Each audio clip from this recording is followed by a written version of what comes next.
I recently moved into a new house and now live alone.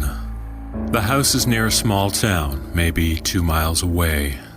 The house itself is in the middle of a nicely wooded area in a smaller town, which is perfect for me. I love the serenity of the woods, being untainted by urban life. The idea of having a barn thrilled me with all of the possibilities of what I could turn it into. My parents recently gave me this house as a graduation gift. The house was given to them by my grandparents, which is strange because we didn't live in this house growing up. In fact, my parents never mentioned it to me until I graduated college, admitting that they much preferred the city life over living in the middle of nowhere. My mother lived in the house briefly until she was around 7, when my grandparents decided to pack up and move one day. They never sold the house. They said there were too many memories, and at the very least, my parents could use it as a vacation home. They never did. The house was in a slight state of disrepair. However, I couldn't care less. I was a homeowner. Mowing the lawn and clearing the branches was the easy part. The real work began within the house. Dusting old furniture, clearing cobwebs, and throwing away old canned food. It took me about 2 weeks of cleaning until I decided it was sanitary enough to move into. I decided to take a few weeks to just relax. I was tired of partying and I didn't want to start searching for a job just yet. I spent my first day at the house hiking near the creek, fishing on a small pond, and meeting folks in town. That night, however, I was restless. There was no TV and I didn't have any books other than textbooks. I needed something to do after it got dark out, so I started exploring the house. The attic, to my surprise, was filled with random furniture, toys, and trinkets from my mother's childhood. I found baseball cards, jump ropes, a little football helmet, action figures, a dollhouse, board games, etc. This was fascinating to me. I then found an antique dresser, in which I found my mother's diary. Jackpot! I can read this at night until I fall asleep. Not this night, however. I was tired and decided to go to sleep in my new bedroom in my beautiful new house. Sleep came fast. However, I was woken by creaking from the stairs and attic. This was to be expected living in an old house. I was sure I'd get used to it. The next day, I decided to check out the barn. I decided to turn it into a hobby lounge where I could do woodworking or whatever my wavering enthusiasms desired. The barn was, in fact, in pristine condition, aside from a pile of cigarette butts in the corner and a musky smell which hung in the air. The smell was the only thing that bothered me. I am a non-smoker. I hate cigarettes. The stench they give off makes me want to vomit. There was a very unstable-looking ladder leading up to the loft, which I decided not to use. The last thing I needed was to break my neck in the middle of nowhere. There didn't appear to be anything up there aside from some hay creeping over the edge. After picking up the butts, I realized that I had more free time than I planned, since I assumed I would spend the day cleaning the barn. I decided to explore the attic more, as I could not find my car keys to drive to town. Oddly enough, I swore that I left them on the kitchen table next to my wallet, as this is what I have always done with any set of car keys I own. Aside from an old mirror and a pile of old clothes, I couldn't find anything of much interest. As I left, I noticed that there were less dolls than I had remembered. I could swear one of them was not there before. Whatever. I decided just to read my mother's diary. Lying in my bed, I read through the diary, laughing at the entries. Several of them mentioned her older brother James throwing temper tantrums for no reason, punching himself in the face, or trying to fling his baseball bat into a tree. My mother must have had a very overactive imagination as a child, since she had no siblings and grew up an only child. I marked the page I was on and went downstairs to get a snack, growing more annoyed by the constant creaking in the attic. I decided to go to town the next morning and find someone who could fix it. Remembering I had lost my keys, I decided to retrace my steps so I could leave for town early in the morning. The sun was beginning to set, a dull orange peeking over the horizon, so I decided to check the barn before it became too dark to see. I brought a flashlight just in case it did become too dark. I couldn't find my keys, however I did find a few cigarette butts in the corner which I had apparently missed from earlier. I set down the flashlight and scooped them up and threw them away. After an unsuccessful search, I glanced up toward the loft and noticed there was a doll propped up against the wall. I could have sworn the doll was in the attic yesterday, so against my better judgment, I climbed the rickety ladder to the loft. There was nothing up there aside from an old hammer, the doll, and a pile of hay. I picked up the doll and climbed down and walked towards my house. When I entered the front door, I noticed my keys on the ground. Only the car ignition key was mangled and bent.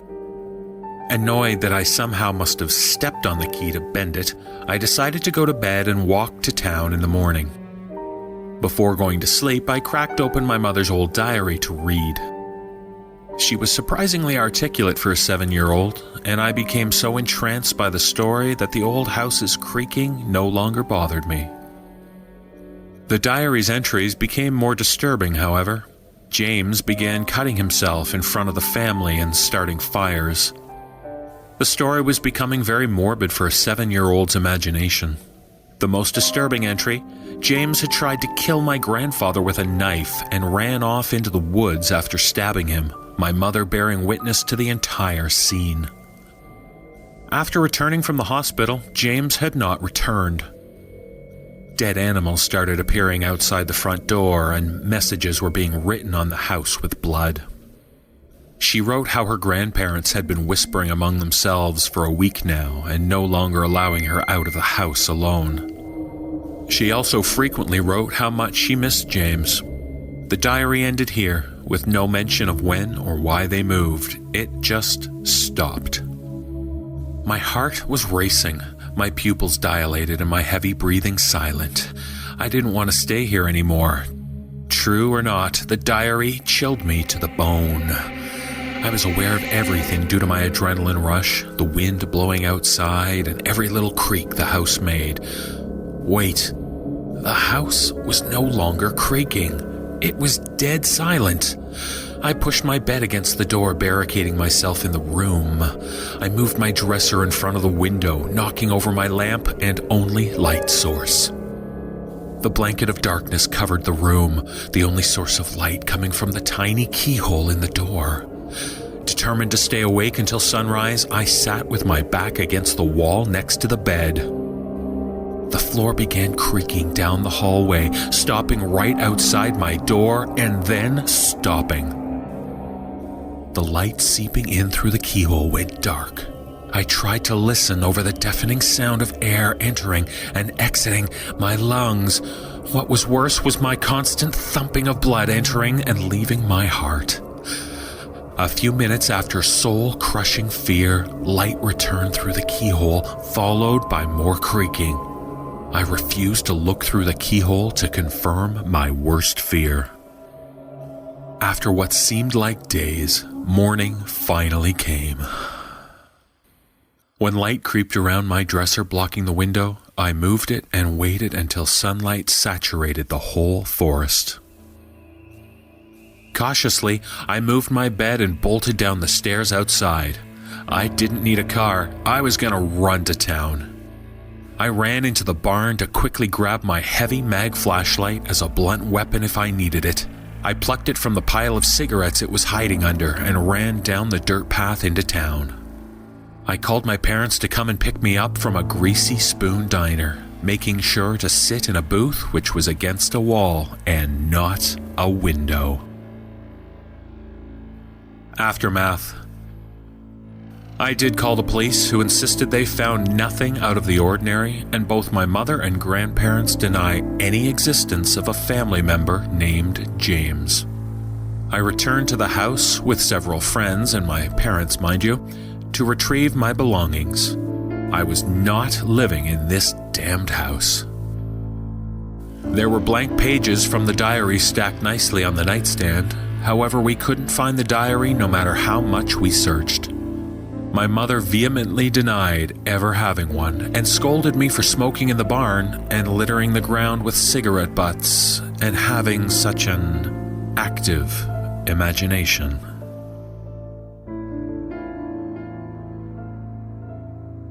Our next story is entitled By the Light of the Firefly, written by Luke 13 and read by David Cummings. When I was a boy, I lived with my mother in an old house in Georgia. It was small and most parts of it were fairly worn, but the asking price was cheap and we needed a home. It wasn't all bad though. The place had a pretty large backyard and acres of woodland behind it. On one particularly hot summer day, I was sitting inside playing with my dog Marley as my mother was leaving for work and discussing the usual guidelines with the babysitter. "I'll be back around 11, I remember her saying. "Make sure he's in bed by 10. The babysitter nodded and smiled as my mother called goodbye to me and shut the door. Now it was just me, Marley, and the babysitter from down the street. "I'm gonna run a couple of errands," said the babysitter, to which I nodded without looking up. I suppose here is where I mention this babysitter was an asshole. After my mother would leave for work, she would politely excuse herself from the house, returning just in time to collect her pay. I never complained, however. I wasn't ever afraid of being alone, and what kid doesn't like having no rules for a while? I spent most of the day playing Game Boy or chasing Marley around the house. When the sun fell, it came time for my favorite summer activity, catching fireflies. I couldn't tell you why, but I was just so fascinated by fireflies and liked to keep them as pets. I grabbed an old mason jar from under the sink and left through the squeaky screen door to the back porch, Marley following at my heels. I was greeted by the overwhelming sound of insects buzzing all around the backyard. I walked down the wooden steps of the deck and began my search for fireflies. I looked for the faint glowing lights for what felt like hours, shuffling through the grass in the warm night air. Suddenly, I saw it, the biggest firefly I had ever seen, blinking around the old rusted chain link fence in the very back. With jar in hand, I whipped after it, Marley barking after me. I had soon made it to the fence when the firefly began to retreat into the woods. I wasn't about to go back empty-handed, so I climbed over the fence with a bit of a struggle and into the woods. Marley whined on the other side as I walked past old, mossy trunks, leaves crunching under my feet as I went, following the glowing yellow light. The woods felt like I had stepped into another world. The trees were enormously tall, and the leaves atop shrouded any moonlight from entering. Just as I was beginning to feel I had gone too far, I looked back to find the shining porch lights of my house, but I could not see any trace of them. I had been engulfed by the woods. I couldn't hear the buzzing of insects anymore. It was silent now. I looked forward again to find the firefly drawing closer. I needed to catch it now, if only to use it as a light to find my way back. I swooped at it with my jar and caught air. Startled, the firefly began to float upwards, blinking its yellow light as it went. It kept going higher and higher out of my reach, and I followed it with my eyes. It drifted up the high timbers, and suddenly I saw everything. Bodies. Hundreds of twisted bodies. Men and women, boys and girls, strung up like puppets in the branches, illuminated only by the light of the firefly. I couldn't move, paralyzed by fear. I could hear everything, the creaking of the ropes, the moaning of the old trees, and the footsteps close by. I ducked behind a tree, trying to quiet my harsh gasping. I had gone too far, I thought, and now I was going to live up there as another puppet. I didn't know what to do, whether to run or wait, but the footsteps were growing closer. It knows I'm here, I thought. There was no way it couldn't have heard me coming. Mustering all my courage, I shoved off from the tree and bolted towards the direction I came, whipping up leaves as I went. I could hear it giving chase behind me, its feet pounding the earth rhythmically as it went. I ran faster than I ever had in my life. I couldn't stop the tears from streaming as the wind slapped against my face. I hadn't even said goodbye to my mother when she left. As I had hoped, the lights of the back porch were shining through the dark ahead of me. I could hear Marley barking, and I knew I would soon meet the old rusty fence. I remember thinking that climbing the fence would slow me down, but it was the only way. The trembling earth was growing closer, and the tip of my shoe caught a root, and I slipped, landing on my stomach. I fumbled over onto my back and began kicking away from the faint outline getting closer. I gripped my mason jar and threw it as hard as I could into the black wood. I heard a thud and got to my feet. I met the fence and vaulted into my backyard. I screamed for my dog, and we both dashed up the deck and inside, locking the door as we rushed through. I sprinted upstairs to my room and took Marley with me, locking the door and pushing a chair against it. I collapsed onto my bed with the lights on, my mind racing. I checked the clock. 10:33. Relief washed over me. I was safe now, and soon Mom would be home. Perhaps it was the adrenaline leaving my body, because I suddenly grew very tired. I didn't want to sleep, but I couldn't fight it. I passed out on my bed with the lights on and Marley by my side. I awoke suddenly in the night to a pitch-black room. The covers were over me, so I had guessed Mom had gotten back and checked in on me. I was sweating under the warm comforter and turned on my other side. That was when I saw it. A face, inches away from my own, with bone-white skin stretched tightly over its skull. Its tall, thin figure was hunched and bent over my bed. Its lidless eyes watched me, studying me. I wanted to recoil at the sight of it, but I couldn't move. Suddenly, everything changed. I woke up gasping. The lights were on in my room, and the chair was still pushed against the door. Marley lifted his head and looked at me. My eyes drifted to the clock. 10:46. I heard the doorbell ring, and I ran downstairs to the front door, wrenching it open and falling into my mother's arms, crying. And so here I sit, 10 years later to the day, in a lobby crowded with people because I can't stand to be alone. I remember my mother traveling into the woods the next day against my wishes, only returning to say she hadn't seen anything. My brain had played tricks on me in the dead of night, she said. I didn't believe it at the time, and I don't now. There isn't a night that goes by that I don't think about it. That one night I'll wake up to see that horrible face again, and this time it won't be a dream. What scares me most is the thought that on that warm summer night, 10 years ago, I was the one that got away. The pet it didn't get to keep. Our next story is entitled, I Still Don't Know What to Think. Written by Jason Baird and read by Allison Stein. First, let me tell you about my grandfather.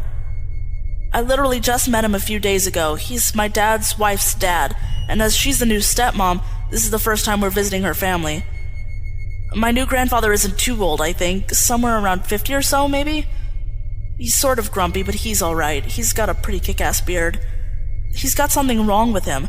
Not entirely sure what, but due to poor circulation, he can barely walk. His feet are blue and he has to wear slippers all the time. He can barely walk 10 or 15 steps. He's got sores and lesions all over his legs and feet, plus one huge open sore on the back of his hand. He lives downstairs in the basement because, well, I don't know really.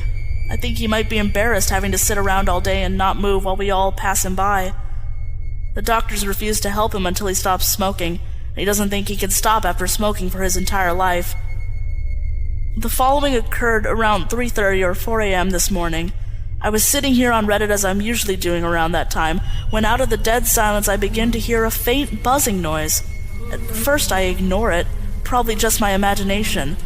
But it gets louder, so I went to investigate. I opened my door and crept toward the source of the noise. Down the hall, through the living room, peering around the corner, I see that the basement door is open, the light is on, and my grandfather is standing at the top of the stairs. He had his head thrown back, mouth open wide, and the buzzing noise was coming from inside his throat. It was intense. It sounded like a really, really large bee. I asked what was wrong, thoroughly creeped out at this point, but he didn't seem to hear me. I got a bit closer, trying to get his attention when the buzzing abruptly stopped. He lowered his head and looked directly into my eyes. Then he grinned the largest grin I'd ever seen in my entire life. It seemed to extend past the boundaries of his face by a good 3 inches. He twitched once and took an enormous breath. When he spoke, it wasn't in his normal voice, but the buzzing sound just formed into words. Still staring me dead in the eyes, he growled, "We were never meant for this place, and neither were you." Then he threw himself backward down the stairs. I lunged forward to try and grab him by the shirt, but I missed. And even if I had caught him, he probably would have just taken me with him. He is large. I am not. The fall broke his neck, and he died. Our final tale is entitled The Basement, written by Matt Demersky and read by David Cummings. I was home alone for the week as my family had gone on vacation while I had to stay and work. It was around 2 a.m. and I'd stayed up to watch a scary movie in the dark in my basement. I was intent on really scaring myself and seeing how far into terror I could really go, while still knowing I was safe in my own home. It was then that I heard pounding footsteps on the first floor. This was a common annoying occurrence when my family was home. Every time they passed through the front hallway past the basement door, I heard their footsteps. This time, fear immediately shot through me at the sound. My reflex was to turn the television off immediately. The basement door was up a flight of steps and around a corner, so whomever it was would not have seen any light. I heard the basement door handle click and turn as I sat in absolute darkness. I moved slowly so as to be absolutely silent and crawled behind our large television. As I passed it, inch by inch, I noted with panic that its black screen still dimly glowed. I heard footsteps coming down the carpeted but creaky stairs. I froze in my hiding place, listening. For many long minutes, I heard nothing. Had the intruder seen the television's afterglow, or had it faded in time? Was he standing in the pitch dark listening for me? I seemed to lie there in total silence for an interminably long time. My panic began to fade, and I began to think more clearly. Had I really heard an intruder? Could someone possibly be standing there in silence for so long without making any noise? The basement was so exceedingly quiet that the silence itself began to hurt my ears. Could the unknown person really avoid any noise from shuffling or breathing or anything else? If there was an intruder, he was still in the basement because the creaky stairs were incredibly loud, the door handle clicked, and he wouldn't know to mask his footsteps on the first floor so that they couldn't be heard down here. I began counting in my head, trying to pass the time as drool fell from my mouth onto the carpet. I didn't dare risk the sound of swallowing. I reached 60 seconds once, twice, 30 times, 60 times. By now my fear had faded and I was more confused than anything. I estimated I'd been crouched in the absolute black for almost 2 hours and had still heard nothing. If there was an intruder, none of this made sense. Finally, I decided I'd have to make a move. If I did nothing, eventually the sun would come up and shine in through the small basement windows. And worse, I began to smell something horrible and cloying. Slowly, ever so slowly, I began inching my way towards the stairs by way of the walls. If someone was standing there in the dark, I should be able to go around them, and then make a break up the stairs. Meanwhile, the horrible odor grew stronger. Had something died down here in the night? No living person would smell like that. Terrible images of some sort of corpse monster listening for me in the dark erupted in my thoughts, and I moved as fast as I could without making a sound. Just as I finally approached the stairs, there was an enormous clatter as of something falling or collapsing on the floor. It was at that moment I leapt forward and crashed up the stairs, running out through the open basement door and my wide-open front door. Now certain that someone was in the house, I called the police from my cell phone and watched my house from afar. The police came, checked inside the house, and then grimly came back out to question me. They had found a body in the house. My elderly neighbor, who seemed to have died of a heart attack. Their belief was that I must have left the front door unlocked, and he must have wandered in my house while dying, looking for help. At first, I felt horrible, thinking that I had sat there in the dark while the old man literally died a few feet away. Then it occurred to me, what the hell was that loud noise of things falling that last prompted me to bolt up the stairs and out of the house? I asked the police and they confirmed. The back door of my house had been left open as well, near a single bare footprint in the mud. Somehow, for some reason I'll never know, there was someone else in that basement with us. Silent, waiting, and listening in the dark over the fresh corpse of an old man.